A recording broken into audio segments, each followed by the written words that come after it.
Hello, and welcome to another episode of the William Branham Historical Research Podcast. I'm your host, John Collins, the author and founder of William Branham Historical Research at william-branham.org, and with me I have my co-host and friend, David Fish, pastor and researcher. David, it's good to be back. We got an overwhelming positive response for your first one. So many people wanted to hear more, and the topic that you've picked for today, believe it or not, I've had many people ask through either the comment feeds or email. Some people have called me. They want to know how we got where we are, and kind of whenever I throw these names out, John Alexander Dowie or some of the more modern people, who are these guys? You know, I do have the research published so people can go find it, but a lot of people listening just want to know, okay, show me the roadmap. How did we get into this big mess that we got today? So you sent me an idea, and we're going to run with it and see what happens. Let's do it. Yeah, I saw the same thing. I saw some comments, some people reach out to me. You and I, who have studied these things for years, have a really nasty habit of name dropping tons of people without clarifying who they are. So even last time we were going 3 or 4 names deep, and I had people say, and the way I described it to you when we were talking before this was, it's almost helpful to think about many of these movements almost like a play, which is apt because there really is, especially we'll talk about some of these figures today. Many of them actually were effectively trained in the healing revivals as play actors. That's effectively the training that they received, was how to get on a stage and play act. And so, when you go to see a play or a musical, you see the bill of the characters and the cast, and it basically just gives you a short description of here's all the characters that are going to appear. And so I thought, for this play that is the, later neo-charismatic movement, the Kansas City Fellowship, the IHOPKC movement, it probably helped people to have a cast of characters. And so obviously people can begin, and we can stretch this all the way back to Montanism in the 2nd century, so we could have 20 episodes, 100 episodes, just going through every revival movement. And just to give a very basic summary, there's a pattern throughout church history, and I would say it's neither good nor bad, but it has good and bad aspects of it, which is institutional movements and renewal movements. And there's the push and pull between movements that want to tighten things down. We need to have people who know what they're doing, who know what they're preaching, who have good theology, who are actually qualified to be doing what they're doing. And so what does that mean? That means more rules. Well, then when people see more rules, there's a human tendency to say, well, that means we're going to quench the spirit. And sometimes it's true. So sometimes there is a legitimate kind of over-institutionalizing of the church. So then renewal movements come and they correct this. And almost every time they overcorrect. And so what happens is that's why you keep getting these splinters and splinters and splinters. And so the Pentecostal movement splinters into the Assemblies of God, and then the Assemblies of God becomes the religious denomination, and the latter rain begins to split off from that. And then, you have splinter after splinter after splinter until eventually, we get to the healing revivals. And it really is, this is what's most fascinating, at least 2 of our main characters in the IHOPKC prophetic history are directly trained in the healing revivals. And those 2 would be Paul Cain, and Augustine Alcala. And so these are the 2 big ones. And I figured I'd start with Augustine because Augustine always seems to be the one that's kind of left out. And that's on purpose. I'd encourage people to read Bob Scott's book, because I think what Bob does really well is show how Mike uses these men and then discards them. And so one of the key themes of anyone who was at IHOPKC, they would always notice that these men were talked about nonstop, but they never appeared. Mike hid them off in back rooms because he needed them to be myths. He didn't need them to be human beings. And that's one of the number one things that people said about Paul Cain is he was this giant in the prophetic history and on stage, but he was basically a weak, frail, fearful man in private, and so the myth had to be upheld. And so Augustine Alcala, Bob Scott mentions this in his book, so credit to him. we're going to find that each of the main prophets in the Kansas City prophetic history have a childhood prophet narrative. So a childhood prophet narrative, we know that William Branham had one. We know that Dowie and many of these other people, they all had a narrative that as a young child, they had angelic visitations and visions and dreams and, miracles and things happening. And so this is not strange, but Augustine very much falls into this category. And he's the son of a Pentecostal preacher. And according to Bob Scott, his father put him in the revival circuit at the age of 4. And so think about, what does a 4-year-old have any business doing, being foisted up in front of people in a revival? You barely talk at that age. I mean, it's just crazy.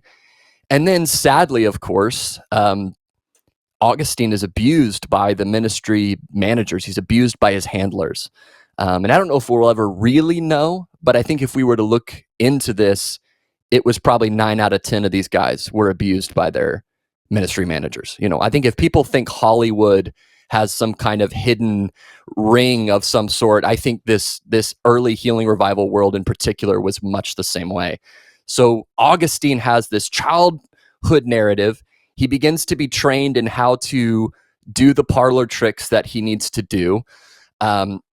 He's abused by his ministry managers. And so, of course, we know that throughout Augustine's life, he's a very flamboyant guy, very well-dressed.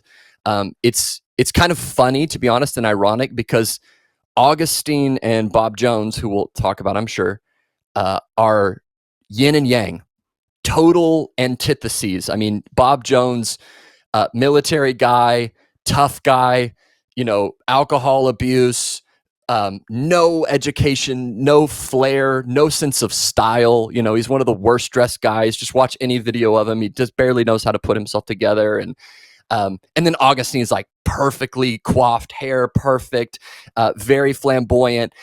His prophecies are very, again, demonstrative in that way. And then, of course, and I'm not going to try to psychoanalyze, but whatever connection all of the abuse in his childhood and all of that had, whatever the case may be, he's clearly living a homosexual lifestyle throughout his ministry and his work, and eventually, tragically, dies of AIDS.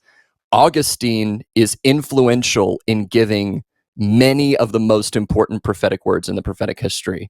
And I'll say one more thing about him, and then you can point us wherever we need to go next. But Augustine sees the angel in an open vision that relates to him what's called the black horse prophecy.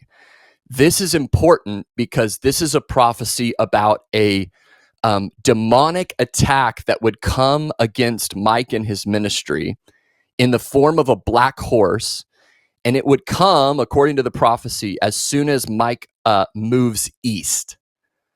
Now, this is going to become a huge deal because this is interpreted and reinterpreted throughout the years.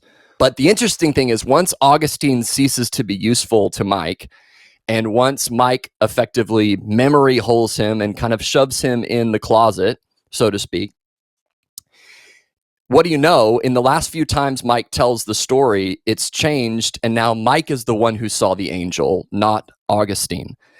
And tragically, the last time that Mike utilizes this black horse narrative, he uses it specifically to combat the allegations coming from Jane Doe 1 of sexual abuse.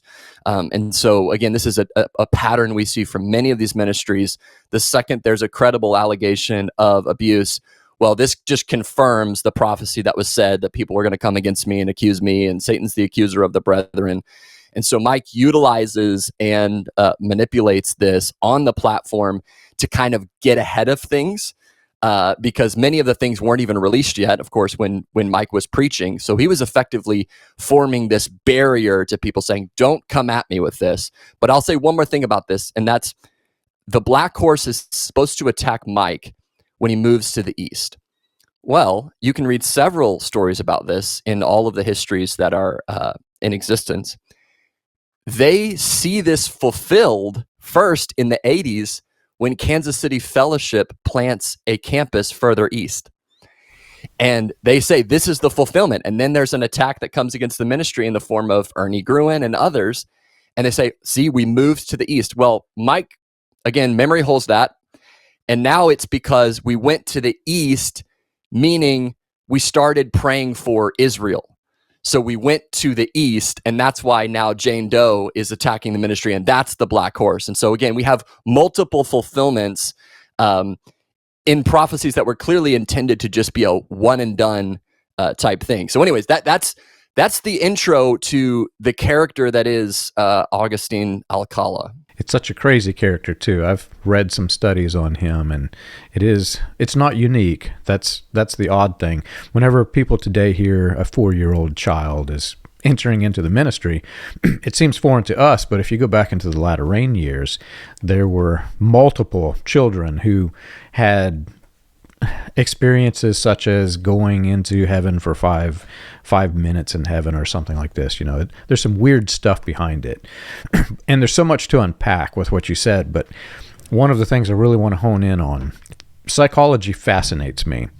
And I think you use the term yin and yang, which we'll have some feedback for, but I used it metaphorically, everyone. Metaphorically, not, in the spiritual sense. Exactly. Well, what's interesting about all of this? So I randomly name drop because there's probably, I don't know how many at this point, 200 characters on my website that I'm piecing all these trails and maps of people together. And the way that I see them, it isn't really the person, the fame, the personality, the stage persona. I just see another node in this big schematic of people doing the same exact things. And the yin and the yang, as you described it, comes perfectly to understand how all of this works, because it takes both sides. And I think that's what people miss a lot of times. So for one of my clients, I had to take a personality test. I've mentioned this before. And whenever I took the test, and I was in a leadership role, so going into this client, they looked at this, and I'm like the opposite of that person. And so I had to sit down with the psychologist, and she was going through this. And the empathy side, there were like 7 to 12, I think 12 categories I had to go through. The empathy side was so far off of the charts. She said, John, I don't understand how you got into a leadership role, but your empathy is so high, you will literally kill yourself to try to help another person. And there was another category, I can't remember what she called it, but she said this category used to be called faith or religion, and you're off the scale the other direction. You have to, for you to understand something, you can't take a leap of faith. You have to understand it fully. You have to dissect it. You have to understand the archetype. I mean, she's describing me to a T, right? Critical thinking is off the charts. Well, that's my personality. There are other personalities that are the opposite of mine. There are people who can take a leap of faith and they can't understand critical thinking. Well, now broaden this to the scale of the revivals. You have some person who's coming up, who's an authoritarian figure who creates an authoritarian cult. Then you have a group of people who are of the mentality that they're seeking to find such a leader. It takes both sides, and for a revival to spark, you have to have both. Then, as you said, now take it a step further before it gets destructive. You have men and women who are trying to control the doctrine and keep the herd on course. Then you have the herd that is rising up in numbers, and they're not of the same mentality. They don't understand it in the same way. So you have both sides growing up.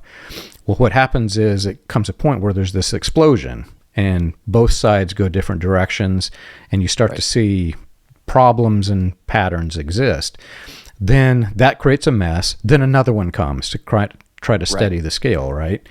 So when I'm examining some of the people, a lot of the people that I examine, I'm actually neutral on the person itself. It's more about how did that connect to what we have today, and through them, what information, what doctrines, et cetera. How did it channel through today? So I'm fascinated with all of that. And getting back into the IHOPKC realm, I started seeing some of the same patterns in the leadership as it's going into IHOPKC. That's really what drove me towards digging deeper into Mike Bickle, etc. Sure. Especially when I saw that Paul Cain was William Branham's protege.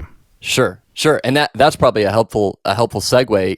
And I won't talk as much about Paul's early life because you'd really be more the expert about that because of how directly it connects to William Branham and to the healing revivals. And again, just a clarification, I'm not a huge expert on this, just someone who grew up and has read a lot of the material. So I'm happy if people in the comments, if you say, hey, I was Paul Cain's daughter's best friend and went to his house, whatever. Paul Cain has no children, so that's a fictional thing, as we will see. But whatever the case for any of these people, I know you're the same way. We always are looking for people who have firsthand accounts. So feel free to correct anything that's incorrect here. But William Branham has his childhood prophetic narrative. Augustine Alcala has his childhood prophetic narrative. Well, Paul Cain, of course, has his childhood prophetic narrative. And Paul Cain grows up and, there's all of these different signs and wonders connected to his birth and his childhood and all of that. And then there's the famous 418 prophecy, which we can get to when his mother dies, which we've historically deemed to also be false. But he preaches in the healing revivals, and then the great conspiracy theory, the ultimate food for conspiracy theory when it comes to Paul Cain is the post-healing revival period, which I know everybody's just dying to figure out because he basically just disappears. And he goes to Phoenix, and I know, John, you and others have pointed out, of course, that Phoenix is one of the hotbeds for the message. And so how interesting that this guy who grows up knowing William Branham and preaches for William Branham happens to kind of take his hideaway period in one of the strongholds for William Branham. It's actually my understanding, and you can confirm this yes or no, that Paul Cain continued preaching at certain message churches concurrently to when he was ministering in Kansas City. Is that correct? Right. So, of course, even Mike Bickle, with all of his craziness and flaws, would have said that the message churches were heretical and cult-like. Even at that time, Mike would have said that. And yet, here's Paul effectively playing both sides. Right. So he still has the connections. And it is very interesting. Everyone in the charismatic movement who didn't know William Branham was obsessed with talking about him all the time. But Paul Cain, who did, talked very little about him later on in his ministry. You don't see him coming on stage every time and saying, William Branham this, William Branham that, William Branham this, William Branham that, which is very interesting. Now, once Paul Cain enters into the Kansas City realm, he starts wowing and wooing all of these different leaders. There's the famous story that Mike walks into a McDonald's and he's really wanting to meet this Paul Cain guy, and he runs into Reed Grafke, who's Paul's assistant at the time. And Reed says, hey, are y'all talking about Paul Cain? Let me give you his number. And then famously, Mike rips it up and throws it away because he wants it to be God who connects him to Paul Cain and not a person. Which if you think to yourself, you would go, you just met in a random McDonald's and a guy overheard you talking about Paul Cain and gave you his number. Would you not think that's God? Anyways, it's a strange thing. And so, of course, I won't get into all the specific prophecies that Paul Cain gives. He gives many specific prophecies. And eventually, everybody who meets Paul Cain wants to grab Paul Cain and put him into their movement. And so eventually Paul Cain also gets into the vineyard and ministers alongside John Wimber and others and Jack Deere. And of course we know, getting to the moral issues, so we have Augustine Alcala, who had a homosexual lifestyle through much of his life. Well, Paul Cain, this is the great controversy, comes out in 2005 and admits that he has lived a homosexual lifestyle. Well, a funny story that I thought I'd share is you can watch this these clips on YouTube. When what's called the Lakeland Revival starts in about 2008 in Lakeland, Florida, through Todd Bentley, and we could do a whole video about Todd Bentley, and that would be a long, sordid tale. But Paul Cain is invited. Now, Paul Cain is persona non grata in every major charismatic movement at this point, because all of the major leaders have pushed him aside. And again, some people would say it was wrong that they did that. Some people would say it was right that they did that. But Jack Deere, Rick Joyner, and Mike Bickle, 3 significant leaders, all come out and say Paul is no longer qualified for ministry. He's not repentant, and therefore we don't want anything to do with him visibly. Now, of course, we know Mike was still walking behind the buildings at IHOPKC where he had effectively, moved, witness protection programmed Paul Cain in Kansas City to kind of keep him close. And, you see this with Mike. He likes to keep people close. So when he abuses Jane Doe, he gets her an apartment. He wants her to be right near him. So he does this with Paul Cain. He wants to keep him close, but he will not put him on platform. He doesn't want people to see the true person in all of his flaws and foibles and brokenness. And so Paul admits in 2005 to a homosexual lifestyle. 3 of the main leaders in the charismatic movement also corroborate this and say he's confessed this, and they step him down from their ministries. Well, then all of a sudden, Todd Bentley invites Paul Cain to come on stage and minister in the Lakeland Revival, which is a healing revival that begins in Florida. And he comes on stage, and the first thing he says in front of I think there was probably 10,000 people there, is he says on the microphone, "I'm a lifelong celibate." And so, I mean, unprompted, nobody, no one's asking about this. No one is bringing this up here on stage in front of 10,000 people, but unprompted, after a full confession in Charisma News in 2005, Paul Cain says, "I'm a celibate." And then, even worse, he begins to prophesy over one of Todd Bentley's interns. And he says, and I have the quote here, as he's prophesying over him, he says, "Just about every one of Todd's interns, both male and female, I've discerned a lot of purity in them." Well, the scandal that comes out of Lakeland is that Todd has been both spiritually abusing and manipulating, but also engaging in sexual relationships with his interns. And so the one thing that Paul sees fit to say is, "Todd, you and your interns are so pure." And then he says, and you'll enjoy this. This is latter rain language directly in 2008 at the Lakeland Revival. He says, as he meets Todd, and listen to what he says. I have a quote. "I have met the new breed. I have absolutely met the new breed. And when you brought Todd Bentley and I together, the angel of the Lord said, 'You found what you're looking for.' This is my favorite quote here. 'This is a man without guile.'" Well, of course, Todd Bentley was one of the most notorious abusers, bullies. I mean, all you got to do is one Google search and you'll find out all about who Todd Bentley is. And even all neo-charismatic leaders that I know of would totally renounce Todd and his ministry. But the great stain upon this entire section of the neo-charismatic movement is that not just Paul Cain, but many, many, many other leaders stood on stage and effectively said what he said, that Todd Bentley was actually he was the new breed. He was the new thing that God was raising up.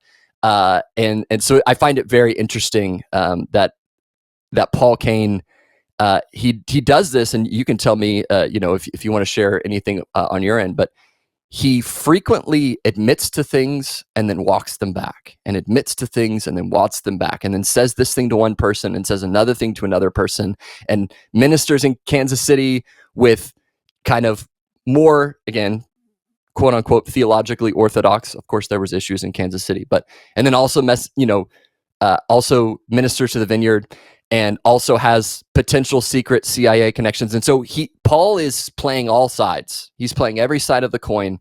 And you can tell that he's intentionally creating confusion to try to hide whatever it is, and we might not ever truly know that was going on. Whenever I had my last conversation with Bob Scott, which I think will come out after this one if I remember the order correctly, I said something that's going to generate lots of hate mail, which I do often. And I said that I felt somewhat sorry for Mike Bickle. And take this all the way back to what I said previously. I'm forever an empath. But more than that, if you are a Christian, you have to believe that God can change the hearts and God can forgive the sinners. So it really shouldn't be that out of place. But because of what it is, I know I'll receive a little bit of hate mail. but also compare it to what we said earlier about the two sides of people and their personalities. And remember that many of these people who create these stage acts, they get themselves into positions that they should never be in the first place. like the psychologist who's examining me because I'm in this leadership role and my personality doesn't fit. Many of these, in business, that's okay. You can kind of pull it off. But in a religious setting where you're mentoring and guiding people, it's not okay. There are people who should never be in the ministry. And that's the point I tried to make with Bob. If Mike Bickle had have just been a parishioner and had got help early, this could have been cut off right from the beginning. This would have never exploded to what it is. But now, think about Paul Cain. So in the message movement, there's this concept that I think a lot of people outside struggle to grasp, and that's that everybody wants to be something. You are under the indoctrination of an authoritarian figure, William Branham, who's teaching you to become more than you are, manifest sons of God. And you too can be just like me. You can speak a squirrel into existence, was one of the things that they taught in Latter Rain. Of course. Everybody wants to do it. And so when you describe Paul Cain, I was struggling a little bit not to laugh, because he's this big name and he's got this power and this fame. We in the message would have viewed him as just simply a leech. This is a man who wants to start a ministry, who has nothing, who William Branham truly, even though he became the protege in some ways, I don't think William Branham would have given him the time of day, because that's Branham's personality, not Cain's personality. What happened was, and I've had conversations with Paul Cain about this, what he said confirms also what the researchers say out there. Branham needed a person to go into Germany because, interestingly enough, there was a situation that seemed to involve homosexuality that happened in Germany while Branham was touring with several homosexual men in Germany. And Branham was not permitted to go back for whatever reason. I have my ideas, but I'll let the audience say what it was. So he calls Paul Cain and he says, Paul Cain, can you go to Germany for me? So Paul Cain ended up going to Germany. Paul Cain tells this all for the rest of his life. That's his connection to Branham. If you really examine all of the many things that he says about his connection to Branham, it all goes back to that one point. And there's not much more than that. And when you look at the newspapers, you find in his advertisements, he's advertising himself as another William Branham. You don't find many places where William Branham is saying, oh, this is Paul Cain, come hear him, right? Sure. So you have these leeches out there. So the problem is, many of these leeches, as I said, their personalities are for people who should never be in Christian leadership. And they have critical flaws. When I talk to Paul Cain about many, many things, there's some things I still can't talk about, but I'm sitting here talking to him on the phone, and I've got multiple monitors. So on this monitor, I've got the Charisma magazine article that you're talking about where he confessed. I've got his research over here, and I just casually mentioned it because I wanted to hear what he would say. And he shut me off instantly. No, that never happened. And I'm looking at his confession, right? But there's another aspect to this which I don't fully entertain because I can't prove it, but I understand what happens. Also, with the leeches, you have people who are fighting for control and power, Paul Cain was. And those who do keep a very meticulous record of every conversation that they ever have with every person. Paul Cain did this, right? Because they want to have, you have to have dirt on your enemies. And all of this movement, instead of creating this unified body of Christ, it created several different men who wanted to fight for their own power. It's a power struggle, right? So Paul Cain is doing this. He's fighting for power. And the thing where it gets really weird is, as these men are fighting for power, and their personalities don't really match the positions that they're getting themselves into, they start to create this stage persona And psychologically, they're creating a fictional character for the stage. And after you do this so long, you start to invent new ways in which you can appeal to the crowd. You start to say things, and those things are boisterous. And you may take some event and you may make it sound so spiritual when you know it's not, but you overemphasize the position, right? Well, after you say it so many times, mentally, you can't help but start to believe what it is that you've said, even though it wasn't true. Mentally, you start to believe it, and then you overemphasize that. And so these stories grow into like a snowball going downhill.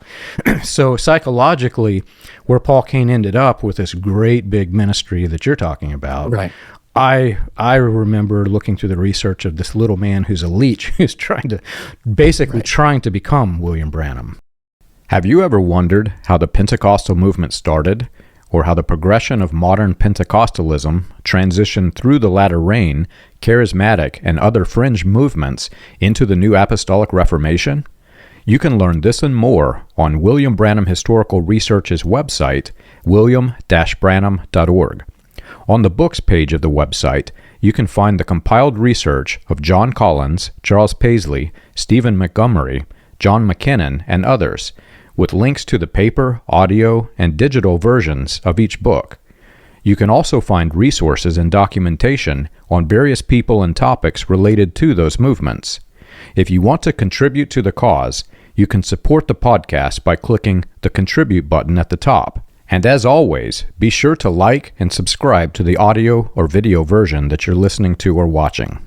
On behalf of William Branham Historical Research, we want to thank you for your support.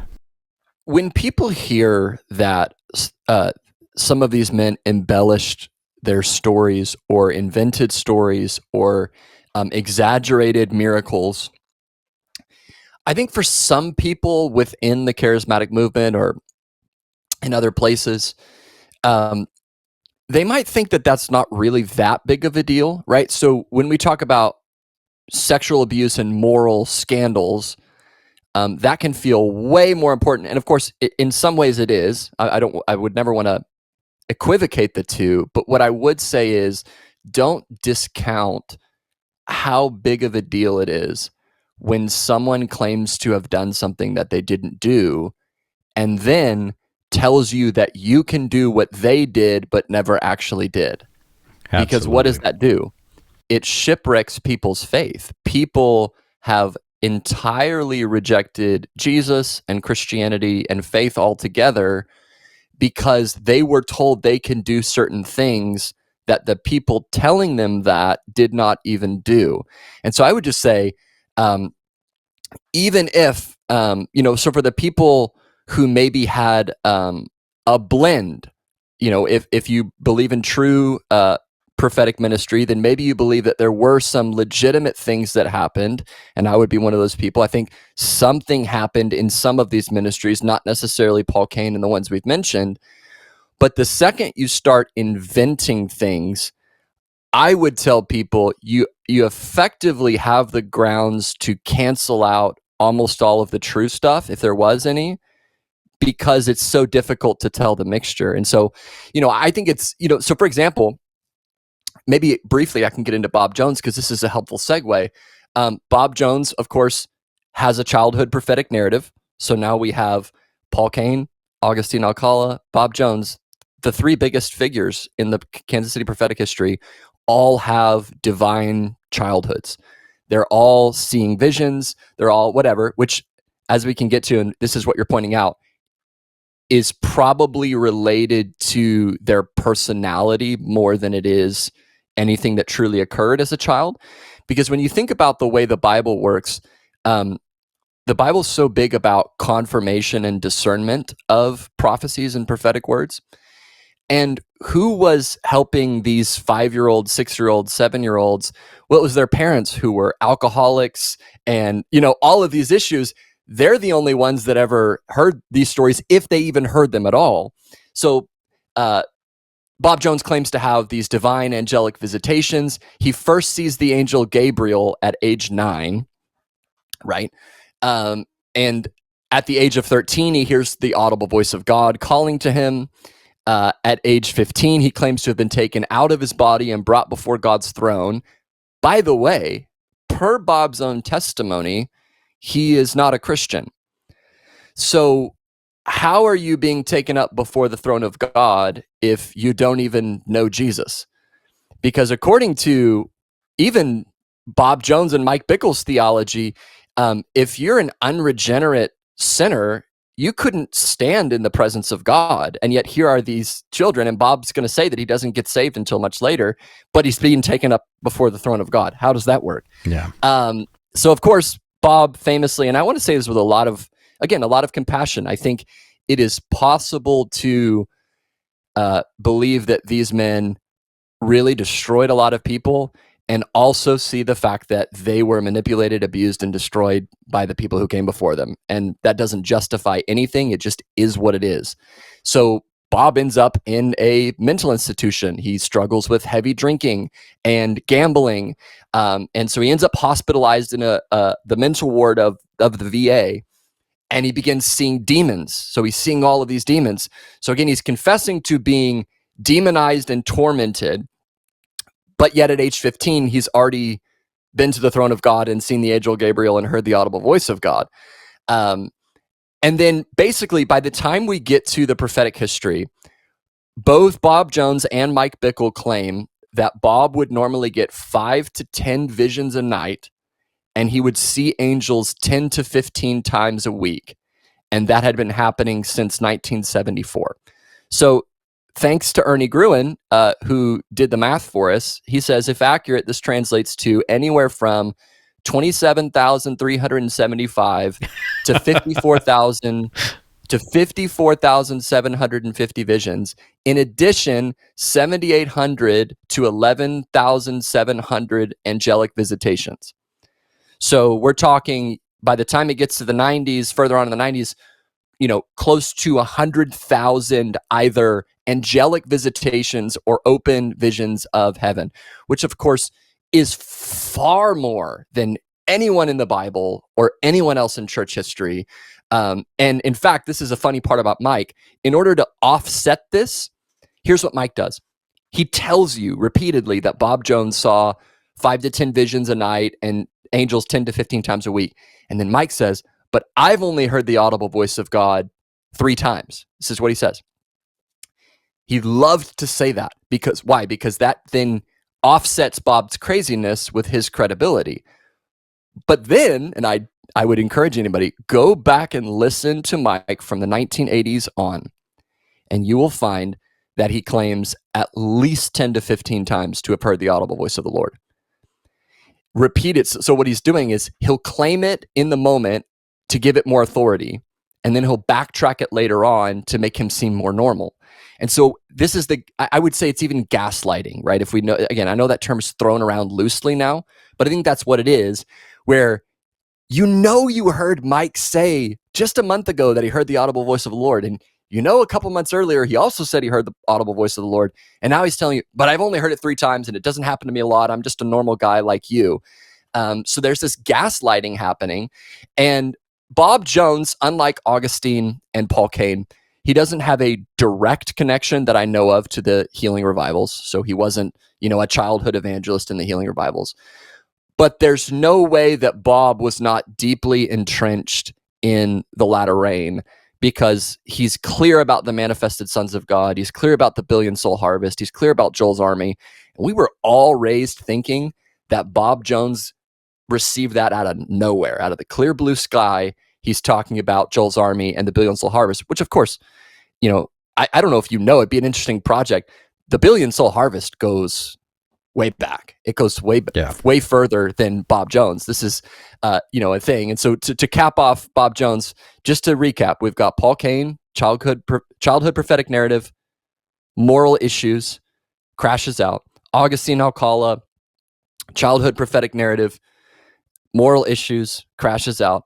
Bob Jones, childhood prophetic narrative. Well, of course, the famous thing that happens with Bob Jones is he uses prophecy to manipulate several women to take their clothes off, so that he can prophesy over them. And there's it's disgusting. I don't even want to say the language that he used because it's so manipulative and gross. I just can't even utter it here. But then that gives Mike, I can't prove this, of course, but I almost think Mike was thrilled every time these guys disqualified themselves from ministry, because he was always, if they didn't, he would have to do what he did to Bob Scott and others. He'd have to find a way to get them out. And so I think he's just happy. And by the way, to round off Bob Jones gives a famous prophecy to Kansas City Fellowship, speaking to the leaders of the movement. And he says, if you have even one case of sexual immorality, you're disqualified forever. And I could show anybody who wants to see the clip of him saying that. He says in front of everybody, the Lord's so serious about it that even one time and you're gone for good. Well, all of those guys would have been completely disqualified according to his own word. Later on, he rewrites that, as this happens frequently again with Bob Jones. Because, for example, with Mike's brother Pat, who was a quadriplegic, the famous prophecy that really, I would say, is the hinge of the entire prophetic history. It all rises or falls on this one story. Well, Bob Jones is clearly saying, and everybody hears him say it, that Pat's going to get up and that's going to start the revival. Well, in the late 90s, Bob starts to get cold feet. And he starts to say, I never said he would be healed. I said he would get up. Again, there's the gaslighting again. So right. It's reinterpreted yet again. So Bob reinterprets his word by saying, well, I'm only talking about the in-depth act that occurs in the context of a man and a woman in a bedroom, and I'll leave it at that. He's saying there has to be that act that takes place or it's not sexual immorality. So again, we have this constant rewriting, this constant memory holing. And then again, I say gaslighting intentionally. Many people left this movement because they were tired of being told that they didn't hear what they heard. And I know that's the same, you've mentioned this with the message, and you can elaborate on that, but I would say that's significant. When people tell you that you didn't hear what you know you heard, that eventually just becomes a crisis and you have to deal with it. I know this episode is a Who's Who episode, but I'm going to hijack it for just a minute and go to a what's what. Because I've seen this in the comment feeds too, and I've seen it in some of the forums and groups that I'm a member of. But whenever people who were never part of this, and you've got all these heresy hunters and these other people that are fighting it, when they see that these guys are telling stories that aren't true and how their prophecies change and evolve over time, they instantly say, well, these people are liars. They're habitual liars, nothing more. Right. But you have to understand it's much more complex than that, and people are more complex than that. When I was going through the depths of depression coming out of this thing, I've mentioned this a few times. I had a cousin who talked me through, basically saved my life, kept me from becoming suicidal. And I kept asking him, why were you not part of the religion we were in? And we were followers of William Branham. And he said, John, I believe the cowboy religion. And I said, what's that, Marcus? And he says, love God, love your neighbors that aren't trying to kill you, and be kind to animals. And he went on to tell me why he left the church. And Marcus sadly, he died during COVID. He was my best friend, but he was this big, strong karate guy. He was a black belt in karate. He was probably a whole head taller than me, and he was built like Jason Momoa. And in fact, when I see Jason Momoa, I always think of Marcus because he looks exactly like him. And he was on a canoeing trip, and the rapids apparently it was a little bit more swift than the other people from the church could take. And one of them, I think, could have drowned, possibly, had he not been there. Marcus basically saved the people that was there, and he did it through his own strength. He was that strong of a person. Well, the people that he saved, one of them gets on the stage during church. I said stage instead of platform, but it becomes like a stage act. He gets up there and he starts telling this over spiritualized story, how the demons were out to get him and God came down and in his power and awe. And, God may have been involved, but it was through Marcus. And Marcus knew what was happening, right? And he said, I left, I never came back, because the story they told, while, God may have used me, that's not what happened in the way that they told it. So he left, he never came back. When you're in this type of movement, you are trained to believe that it's okay to embellish stories for the sake of a holy end. Right. And you do it, and when you embellish it, if you say it verbally, you begin to believe your embellishments. So the people, this is the weird part, psychologically speaking. As you're effectively lying, the lie becomes truth in your head. Right. And people do this over and over and over. And if you're a speaker who's doing this, by the end of your ministry, you're going to believe everything that you said that was complete nonsense. That's how it works, right? So as these guys are telling these fables, they start to believe them. We in the Branham movement, when I first came across Bob Jones telling the story of how he was a sinner and he's walking with God and these angel visitations, all this weird stuff, and all these other guys that are doing it, they're repeating the stage act of Branham. Branham did the same thing. He had these whole series of sermons. He would say, gifts and callings are without repentance. And he would talk about how immoral his lifestyle was early on, how the angels visiting him, how he was a sinner until, I can't remember what year, 33 he claimed. None of the story was true, but he probably believed it by the end of his life.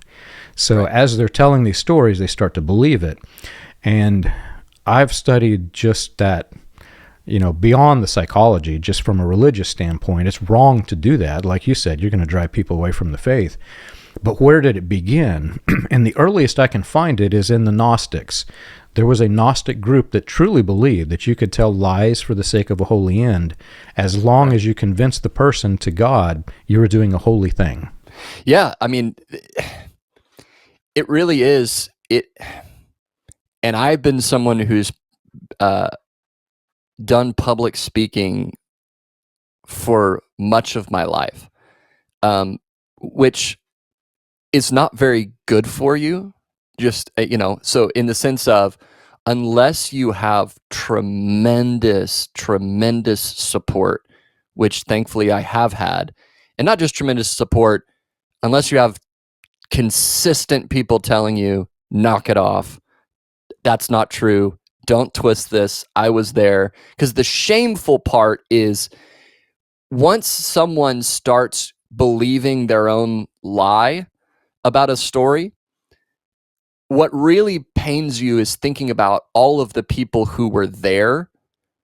And this is why, and I don't recommend the book, okay, with no disrespect to the guy who wrote it as a person. I don't know him.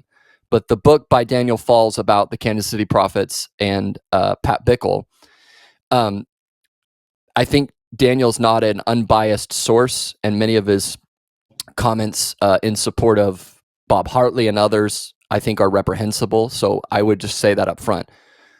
But even he, as he tells this narrative, even he has to note at many points in his own experience of the history of the Kansas City Prophets, you'll see him say something like, I know later on they would say this, but that's not the way it happened. I was there. And Bob Scott, who's a more reliable source, I think, would say the same thing. And so the question becomes, if you're the other person who was present during that story and you know it's false, it's also your responsibility, if that person will listen, which if they're a narcissist, they won't, and you've done your part and that's all you can do. But to say, hey, I know you twisted that. I was there. It wasn't like that, And so what happens is all of these people, and here's what happens. These prophetic guys would come to your church and they would tell these crazy stories. I mean, crazy stories. But none of them would ever happen when they were at your church. Right. So you start to think, wait a second, are we the problem? And so this is the classic thing. And I would say one more thing about prophecy.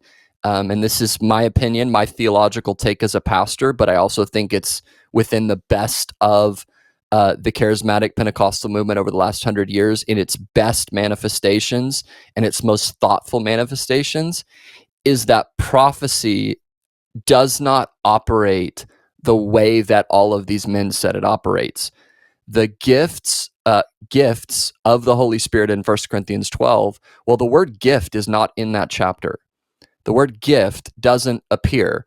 I had to study Greek for 5 years. I was trained in classical Greek. So the phrase in 1 Corinthians 12 is ta pneumatika, which literally means the spirit things or the spiritual things. Now, most translations say gifts there.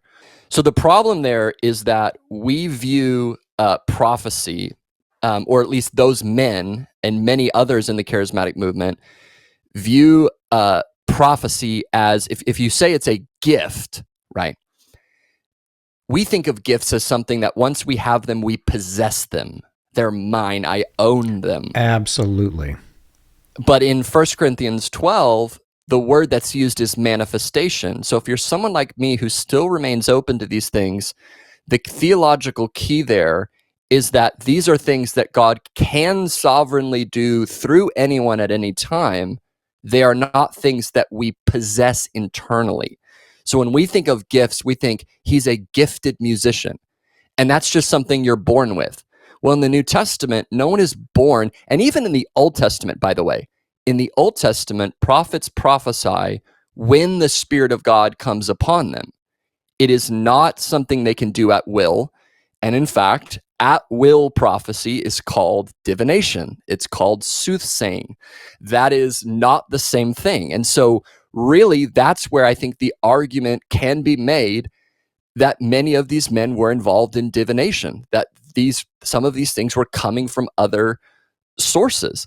And so if you come to the understanding that these are manifestations, that enables you to say, God, I am open to be used in these things, but I do not believe that I can do them at will. So this also answers our cessationist friends, and again, love and respect many cessationist friends, but they would say, well, if healing still happens today, then go to the hospital and empty it out. Well, according to, I think, the best theology of the gifts of the Spirit, I don't possess the gift of healing. All I can do is pray for someone. If God sovereignly chooses to manifest that ability in the moment, he's free to do so. And so I think that's where things got so off. And that's what attached the gift to the men. And they wanted it to be that way. The gift comes when I'm here. And so anyways, it's funny because even with William Branham and others, there was also kind of a contradiction, because at one point they'd claim they've had this gift from the childhood, but then he would come to a meeting and say he can only do it when the angel of the Lord comes. So it's like, which one is it, Right. Yeah, I was cheering you on, man. I have waited for somebody else to say that besides me, because that's exactly it. What this did, so in the ancient world, you also had what basically became the modern plays of today. But back in the ancient world, it was all about religion and politics were merged one and the same. So they would have these stage acts that were about the mythologies. And then they would refine the mythologies. That's why you see some mythologies morph into an entirely new thing, because through the plays and the stage acts, it became something different. I think in the Cults of Dionysus is the one that I studied the most. Had, 4 per season, something like this. Anyway, they're creating and they're refining their stage acts. And the stage act that was created in Latter Rain, which all of these guys have modeled themselves after, it included the same aspects that you said. I was seeing these things. I was a prophet since I was a kid. William Branham said, I had my first prophecy, I think he said 6 months old, or some ridiculous thing, right? And later he revised it to 2 because people realized, no, that's not quite possible, man.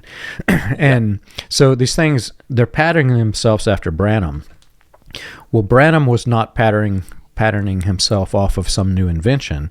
He was mentored by other names that I could drop. I won't, because that we're doing a who's who, but the big one was John Alexander Dowie, which I will explain. Of course. He was one of the biggest cult leaders and prototypes in the world today. Go to Wikipedia, type in John Alexander Dowie. You'll see exactly what I'm talking about. Right. He was a con artist, a criminal. I've written an entire book on his shenanigans, but he was modeling after this, and he was one in the long line of men who tried to take through British Israelism and Christian identity, in the early form of Christian identity, the notion that we're bringing back an Old Testament style prophet. And so therefore, the gifts of the Spirit mentioned in the New Testament apply in this way to me. I'm your cult leader who has this gift of being your prophet. But if you read the verse that they always omit in every one of these cults is Luke 16:16. The law and the prophets were until John, and since then, I can't remember the last phrase, but it's something to the effect that the gifts of the kingdom of God is preached, or something to that effect. That's right. So it's a clear separation. We had prophets of old under the old covenant. Now we have a new covenant, which has the Holy Spirit who leads you and guides you. You no longer need this prophet figure. But these authoritarian cults wanted to reestablish that. And because of that word, like you said, the gifts, because that word exists, they were able to sway the entire religion in a new direction.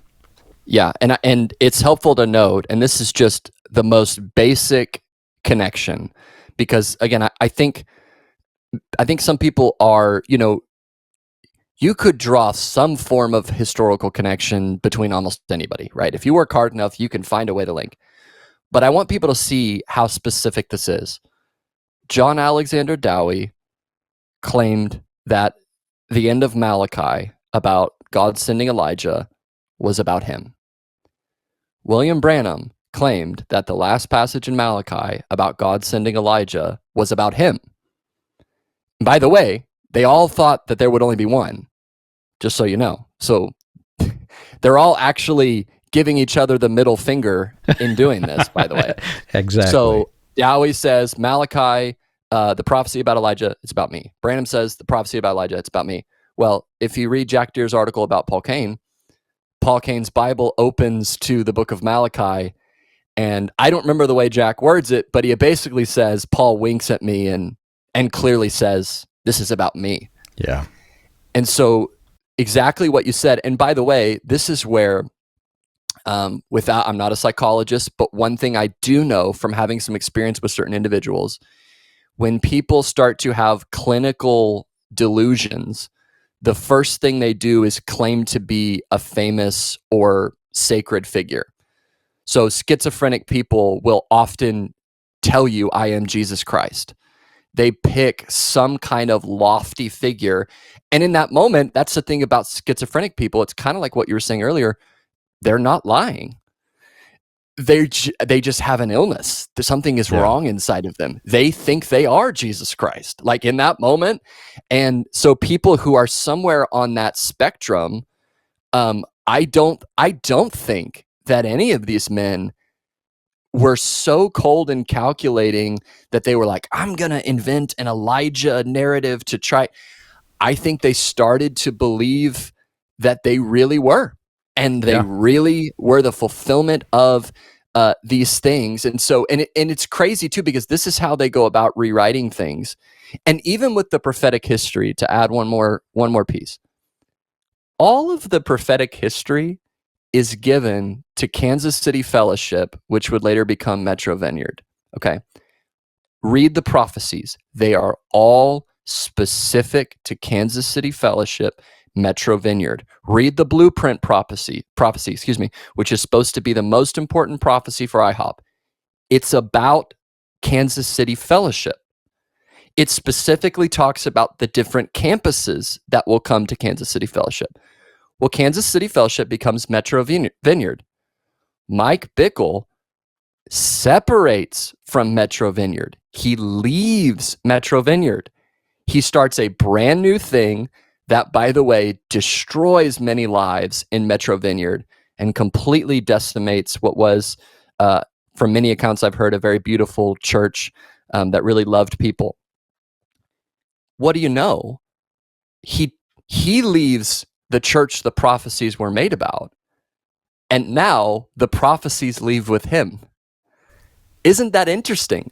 Wow. If you were to be consistent, once he separated permanently from Metro Vineyard and started his own thing, and he's very clear, he's not claiming our church is Metro Vineyard now.